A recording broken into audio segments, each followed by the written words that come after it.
So good morning, everyone. Yesterday we discussed storage that is Route 53. Route 53 is a part of networking and content delivery service where Route 53 is a highly available and scalable domain name system web service. We discussed how this helps, and we discussed Route 50, completely about Route 53. Now today we'll be discussing two different services, not only two. One is CloudFront service, which is a part of networking and content delivery service, and the other one is the services provided by database services. So let us discuss the first topic, one that is CloudFront. So many of us know why we use this networking and content delivery service. We use networking and content delivery service because it provides us with high performance, high scalability, and not only this, we can have a global distribution of our data. We can broadcast our data globally using networking and content delivery service. Coming to the services, we discussed two different services here. One is VPC, Virtual Private Cloud, which we use when we require resource isolation, and Route 53 when we require yeah Route 53 when we require a domain name system. Now coming to CloudFront. CloudFront is a global delivery network which provides us to distribute our data globally with low latency and high data transfer rate. So assume that we are in India and our server is placed in Sydney. So using this CloudFront, we can distribute our data accordingly, and we can have access to that data through anywhere in this world. So using this CloudFront, we can push our website data across endpoints of the world. Let me show you that here. Generally, we store all our data in S3, and in S3 we store our data in a bucket. So using a CloudFront will be placed in middle of the user and the data we stored in the S3 simple storage service. So what this CloudFront does is that it distributes all the data present in S3 to different points which we will be selecting while creating a CloudFront. Then when a user access this CloudFront, then CloudFront brings the data from the S3 simple storage service to the user. So let me give you another scenario here. The data we store in S3 can be distributed among all the locations using CloudFront. We can also set here, you can see. First, we store all our data in a bucket. In this bucket, for this data, we set a CloudFront. So let us assume that our users, there are UK users and there are USA East Coast users. So when a USA East Coast users, we have only one bucket stored in different region. That is, we have this bucket stored in India.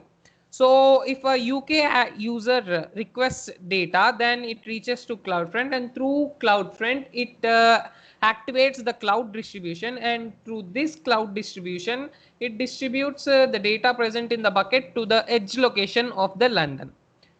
Similarly, for the data users who are in USA, if they request for the data, then it reaches to the CloudFront, and CloudFront activates cloud distribution, and through this cloud distribution, the data is reached to the New York edge location. Similarly, wherever the users are using the cloud distribution and using CloudFront, what we can do is we can distribute all the data we store or all the data we have across edge locations of the world.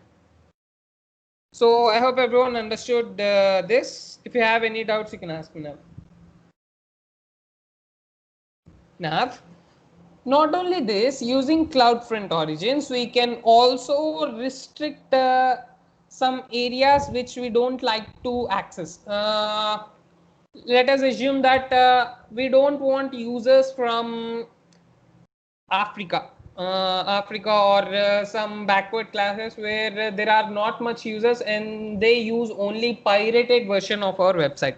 Then what we can do is using CloudFront, we can restrict those regions, and the users from those regions cannot access to our data we stored in simple storage service. So what CloudFront does is, one, it distributes our data globally.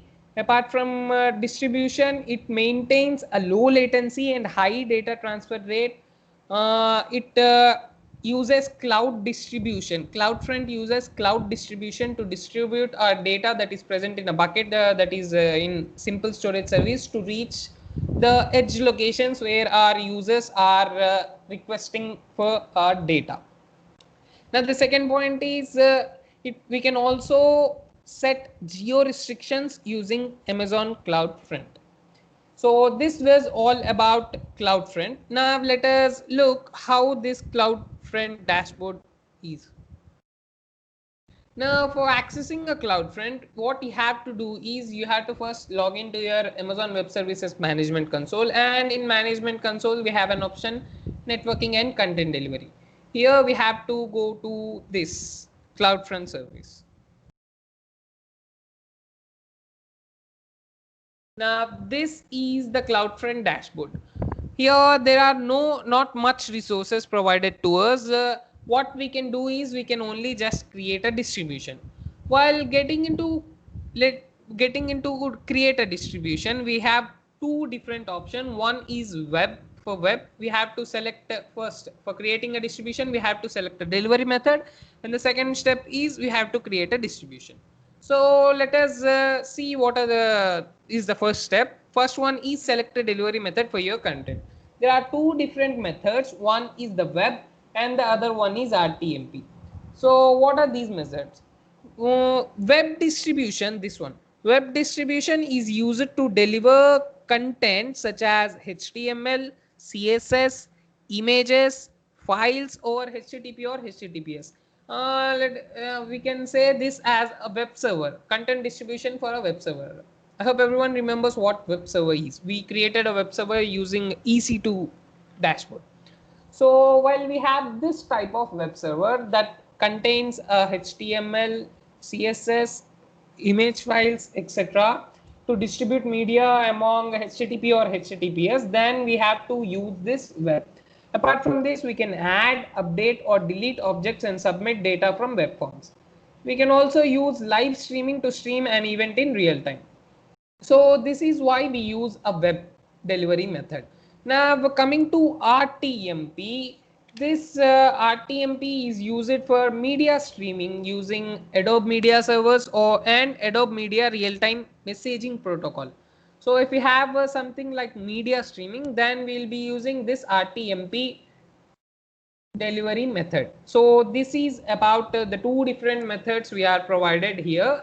One is the web method, which we use for contents like HTML, CSS, image files to distribute among HTTP or HTTPS servers. It is generally used for web server, and RTMP delivery method, which is used for media streaming. So that's about these two methods. I hope everyone is clear. If you have any doubts, you can ask me now. So yeah, that was the first step. So while to create a distribution, and let us create a web server distribution. For that, you have to click on get started. Here you have to provide some information for our distribution, CloudFront distribution. For this, for origin domain name, we have to first create a bucket. I hope everyone remembers how to create a bucket. So let us now first create a bucket. Now what in this session, what we'll do is we'll create a bucket and we will set geo restrictions for that data stored in the bucket, and we will create a distribution for our bucket. For that, for creating a bucket, you have to get into this storage service and get into S3, simple storage service. So this is the dashboard of Amazon S3 simple storage service. For creating a bucket, we have to click on create bucket.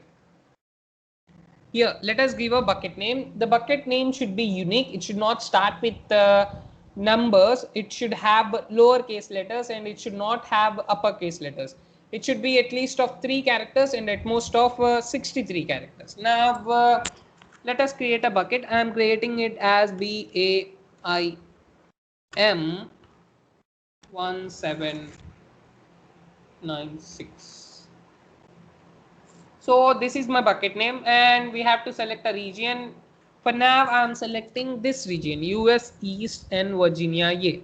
So this is nothing, just now click on create bucket.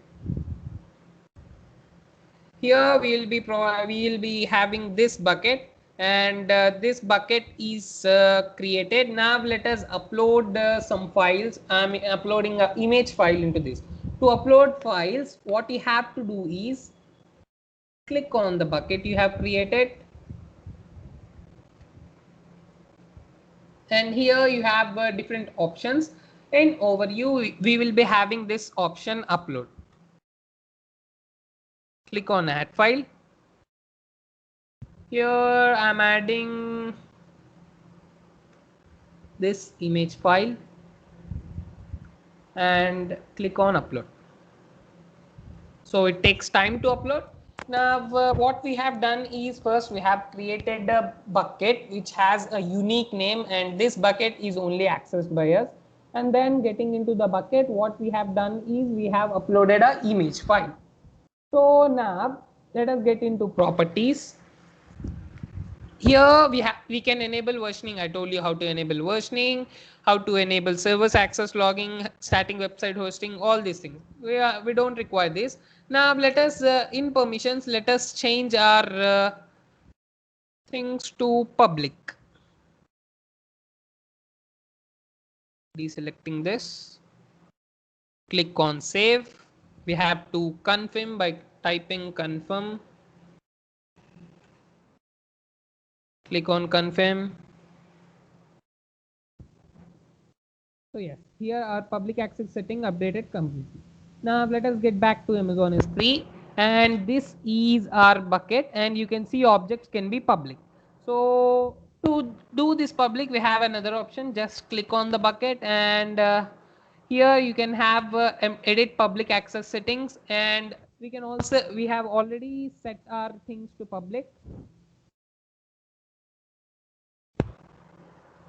Click on confirm. Confirm. So yes, here our bucket got created, which has a unique name BAIM1796, and this bucket contains a image file which I uploaded, and we have accessed this with a public thing. So this is how we create a bucket. I hope everyone is clear. If you have doubt, you can ask me now. So now let us get back to CloudFront and create a distribution for this bucket, and set some geo restrictions for that bucket. Now for that, you have to get into your Amazon Web Services Management Console, and here in Amazon Web Services Management Console, you have networking and content delivery, and in networking and content delivery, get into CloudFront. So this is the CloudFront dashboard, and you have to create a distribution for our cloud distribution for our CloudFront. What we have to do is click on create distribution. There are first step, we have to select a delivery method for your content. We have two types of delivery methods. One is web delivery method, and the second one is RTMP method, where we use web delivery method for things like HTML, CSS, or image files to distribute this among HTTP or HTTPS, and RTMP we use for media streaming. As we uploaded image file in our bucket, we have to create a delivery method that is related to a web server.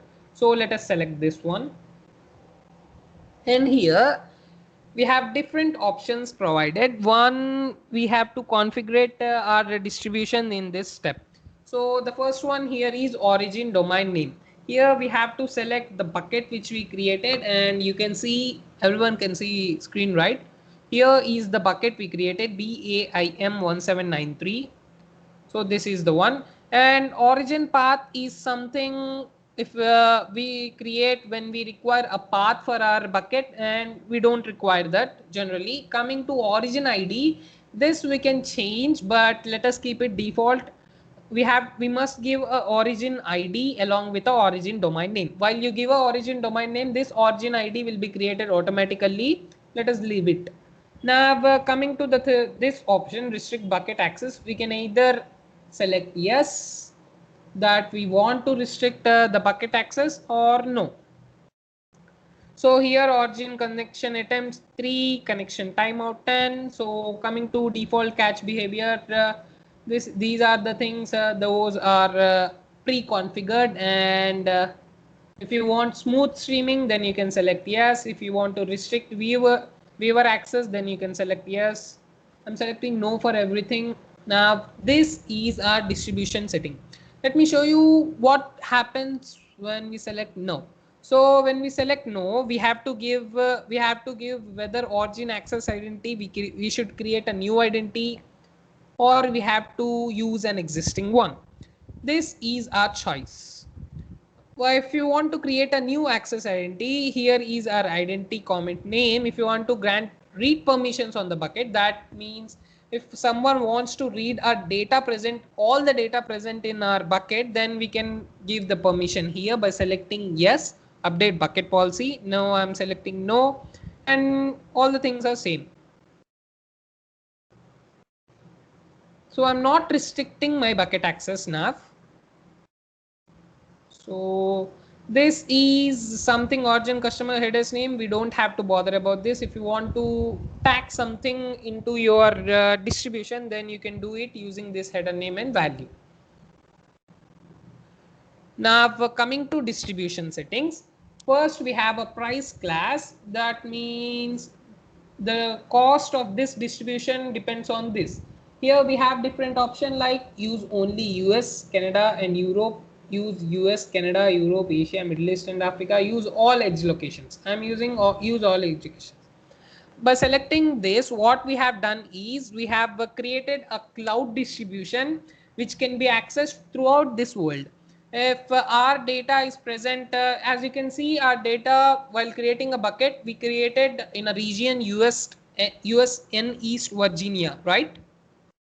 So our data, the data we store in that bucket is stored in this region, US and Virginia. Now, someone from India wants to access to our data, then what they does is they search for our website, and this website reaches to CloudFront, and through this CloudFront, cloud distribution is activated, and cloud distribution brings the data from US and Virginia to Indian edge location. So by selecting use all edge locations, what we have done is we have activated all the edge locations in the world, and users can access our data with low latency and high data transfer rate anywhere from this world. Understood, right? I hope everyone is clear. So now here we have another alternate domain names. We can create alternate domain names. We can create supported HTTP versions, whether we want a HTTP by 2 or 1 or 1.0. We can also create a default root object, means the data where we require our data users to store, and we can also have logging bucket for logs. Now here we can see distribution state is enabled. We can also disable this, but we need distribution, so I have enabled this. Now after all these configuration, this is the second step. Now we have to click on create distribution. So here, this is our distribution we have created. Generally this takes 15 minutes of time to be created. Now what we have done is we have created a CloudFront distribution using CloudFront service in networking and content delivery service. Now to create, let me brief you again how to create a distribution. To create a distribution, you have to get into CloudFront dashboard, and in CloudFront dashboard we will be having an option called create distribution. By clicking on create distribution, you will be having two different steps. One is to create a we have to select a delivery method, and the second one is creating a distribution, configuring the distribution we want. In delivery method, we have two different types of delivery method. One is for web and the other one is for RTMP. Web we use when we require to transfer files like HTML, CSS, graphic files, images, or through HTTP or HTTPS in a web server, then we will be using web. If you want to do media streaming or something related to Adobe media servers or Adobe real-time messaging protocol, then we will be using RTMP delivery method. So first we have to select any of these delivery methods, and then we will be redirected to the second step, that is creating distribution. Here we have to configure our distribution. First we have to select the origin domain name, which is the bucket we created using S3. Origin path is nothing, we just have to ignore that, and origin ID is automatically created, and if you want to give a separate ID for your origin, then you can do it. Now here header name, and coming to bucket access, we can either restrict that or we can leave that. And here are the distribution settings, and generally we use all edge locations because it provides us best performance, because users can access our data stored in the bucket through all over the world wherever they are. So that is how you create a bucket. I hope everyone is clear. If you have any doubt, you can ask me now. So now, as you can see here, it is still in progress. Generally, it takes 15 minutes. Let us not waste our time. Let us see what are different settings present in this distribution we have created. So this is our distribution web, and this is ID of our distribution, and this is the domain name, and this is our bucket origin. So let us select this distribution and click on distribution settings. So here, this one, this is our distribution identity. All these are the configurations that we gave for our distribution to distribute the data present in the bucket that is related to S3 simple storage service. Now we have, if you want to edit, you can directly edit from here by clicking on edit. You will be redirected to here distribution settings, where we can select we have to use all the edge locations or none, or whatever we want we can configure here. I'm not doing that now. Now the second one is origin and origin groups.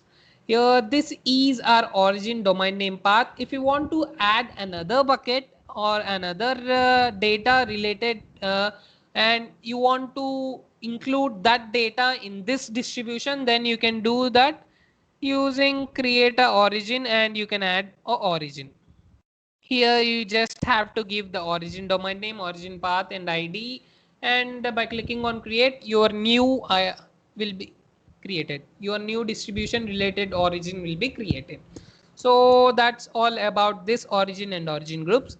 Coming to the third one, we have behaviors. These behaviors are something which tell about the path pattern to where our data is being transferred. Generally here the protocol types we used is HTTP and HTTPS. This is because we selected a delivery type that is related to web server.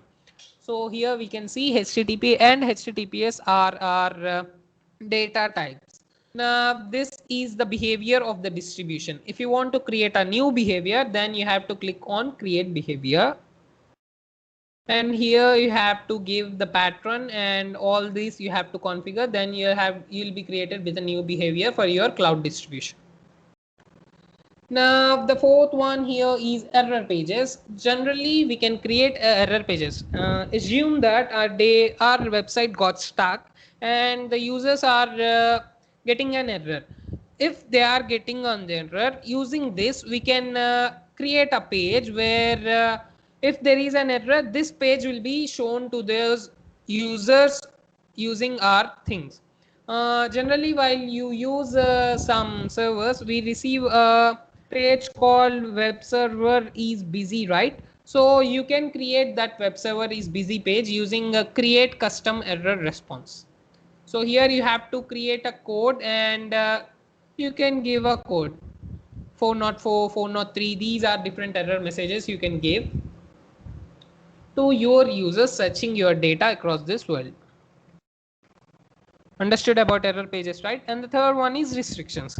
So I told you the main point of cloud distribution is we can restrict some users from different regions, right? For doing that, what you have to do is you have to, after creating your distribution, by clicking on distribution and we have to get into distribution settings, and here we have an option called restrictions. So here you can see that our restriction is enabled. So click on edit. Now here we have to give whether we want to enable G restriction or not. So I am clicking on yes here. Now this one is countries we want whitelist. Whitelist means if you want our data is present in US and our users are mostly present in UK, then you can create a whitelist. That means here you have an option United Kingdom, right?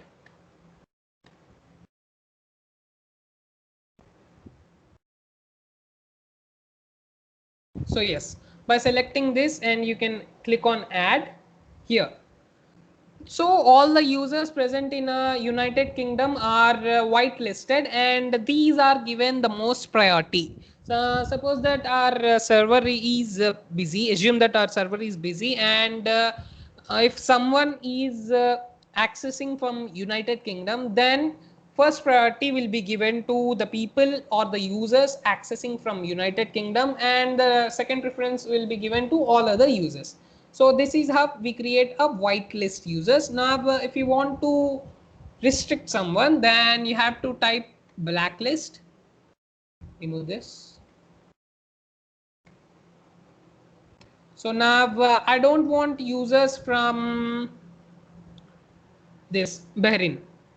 What I do is I select, let us suppose we don't want users, we don't want Bangladeshi users to access our S3 bucket server. Then what we do is we just select Bangladesh, we click on add. So here you can see Bangladesh is added to our things, and a blacklist will be created. So I don't want Bangladesh as well as people from Bermuda. Add. So these are the ones. So in backlist, I created Bangladesh, Bermuda, and United Kingdom. Now all the users from Bangladesh, Bermuda, and United Kingdom cannot access our data or cannot access our websites. So what you have to do is first you have to get into restrictions, and then you have to select enable geo restriction, yes, for that. And for restriction type, you have to select what you have to do, whitelist or backlist. In blacklist, you have to select the countries, you have to click on add, and then click on yes, edit. Here our geo restrictions are enabled, and all the data we have stored or all the data present in our websites cannot be accessed by three countries, Bangladesh, Bermuda, and United Kingdom. So if you want to edit that, you have to click on edit, and let us remove one. I have removed United Kingdoms. Click on yes, edit, then you'll be done. Now this is how you create restrictions for your website. Now here we have another option, invalidation. What you can do is by removing something, by removing the data, here you can remove the data and create an invalidation. You have to click on create invalidation, and you have to give the object paths which you want to remove from your website. Now here the last option is tags. This generally if you want to add or edit any tags, you can do that. As we have not created any tags, I'm not doing that. So that's all about CloudFront, how you create a CloudFront distribution, and what are the different settings you can do in a CloudFront. Now let me delete this one. For deleting, it first has to be created. It haven't created first, so let us leave that. So this is how your distribution, CloudFront distribution will be created. I hope everyone is clear. If you have any doubts, you can ask me now. So let me brief you again. CloudFront is a global delivery network which provides us to distribute our data globally with low latency and high data transfer rate. What we can do is using CloudFront, we can push our website data across endpoints. The data stored in S3 can be distributed among all the locations. As you can see, it can be distributed among all locations using CloudFront distribution. We can do two things. One, we can distribute the data, and the second one, we can create geo restrictions. That means we can create regions where our people cannot access. How CloudFront works is if someone from UK access wants to access our data, then it reaches to CloudFront. This CloudFront creates a cloud distribution, and this cloud distribution distributes the data from the bucket to the edge locations of the users. So this is how cloud distribution works. To create a cloud distribution, you have to get into networking and content delivery service, and here you have an option called CloudFront, and by clicking on CloudFront you will be redirected to CloudFront dashboard. Here you have to click on create distribution. While creating a distribution, we have two steps. One is the first one is to select a delivery method. There are two types of that. One is web and the second one is RTMP. Web is generally used when we require to distribute data like HTML, CSS over HTTP or HTTPS to a web server. RTMP is used when we want a media streaming. So in the second step, we have to configure how the data and what the data we want to, we have to give a origin name and we have to enable distribution. So that is how we create distribution. After creating a distribution, you have different settings, distribution settings, where we can set we can edit our distribution, we can set origins, we can add our origins or remove our origins, we can have a behavior path for our pages, and we can also set error pages for our distribution or for our website. We can also restrict where we can edit, and here we can either whitelist our users or blacklist our users. We can also remove the objects by using invalidation, and we can also tag if we want tags. Generally, it takes 15 minutes for a distribution to be activated. So that's all about CloudFront distribution. I hope everyone is clear. I want everyone to create a bucket and then create this CloudFront distribution. And don't forget to delete the distribution after it is created. So yeah, that was all about CloudFront service in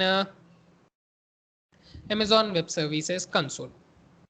I hope everyone is clear. If you have any doubt, you can ask me now. Moving on to second topic of today, that is database services. So far we have discussed the basic services we require for AWS to manage the AWS. We have discussed EC2, we have discussed the storage service, compute service, networking and content delivery service. And the other important and the last service is storage database. Generally, we use database services when we require additional database for our website or web server. If we have large database, large data to be stored, then we can't access this S3, and what we have to do is we have to create a database, and in database we have different databases provided like RDS, DynamoDB, Elastic Cache, Neptune, Amazon Redshift, Amazon QLDB, Amazon DocumentDB, and Amazon Keyspaces. Out of these things, three are the major one: RDS, DynamoDB, Elastic Cache, and Redshift. These four are the important databases generally people use. So when a cloud provider, when a cloud consumer asks us with a database service, what we have to do is we have to give him the databases according to his configuration through this database services. Now coming to the first one, relational database service, ARDS, relational database service is a collection of data items with predefined relationship between them. This is generally used when we have SQL queries to our database. So RDS is used. Coming to DynamoDB, Amazon DynamoDB is a key value and document database that delivers single-digit millisecond performance at any scale. It is fully managed, multi-region, and we can access this DynamoDB from database from anywhere in this world. Coming to benefits of DynamoDB, there are three main benefits. One, we can have performance at our scale. We can have no servers to manage this, and we don't require any servers to manage this, and it is enterprise ready. We can directly give people with this Dynamo service. Now let us see dashboard of DynamoDB service. So this is the dashboard of DynamoDB where we can create tables, add query items, and monitor manage tables. So if you want to create, you just have to click on create table. So that's all about DynamoDB, and let us see how RDS dashboard is.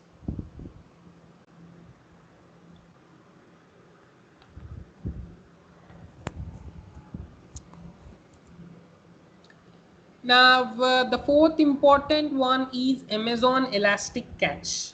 So Amazon Elastic Cache allows us here. So far we discussed two different types of dashboards, right? This is a dashboard of RDS. Here you have MySQL queries and you can create them.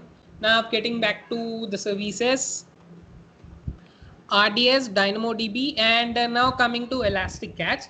Elastic Cache allows us to seamlessly set up, run, and scale popular open source compatible in-memory data stores in the cloud. We can build data-intensive apps or boost the performance of our existing databases using this Elastic Cache.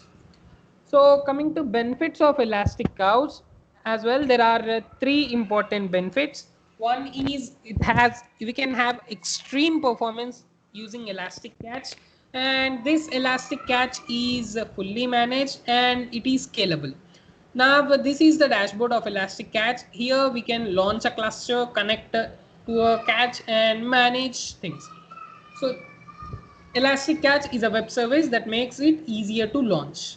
So if you want a cache service, then cache database, then we can have this Elastic Cache, and we can manage and scale distributed in memory cache in the cloud. What you have to do is click on get started now. So now the last important one in this database services is Amazon Redshift. Amazon Redshift is fully managed petabyte scale cloud-based data. What it does is Redshift's column-oriented database is designed to connect to SQL-based clients and business intelligence tools. We can have all this using Amazon Redshift. So these were the four. This is the dashboard of Amazon Redshift. Here you can see the pricing and cost. If you want to create a cluster, you can do that here. So this is the dashboard of Amazon. So that's all about the database services.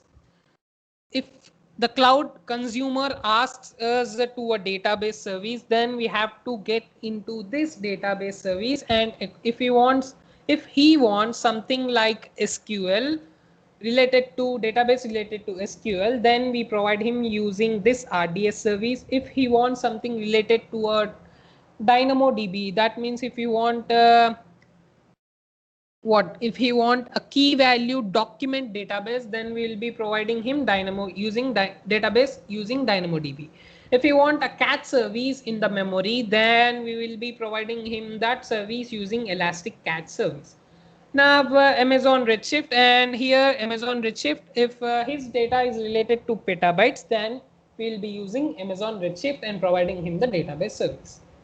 I hope everyone is clear. If you have any doubts, you can ask me now.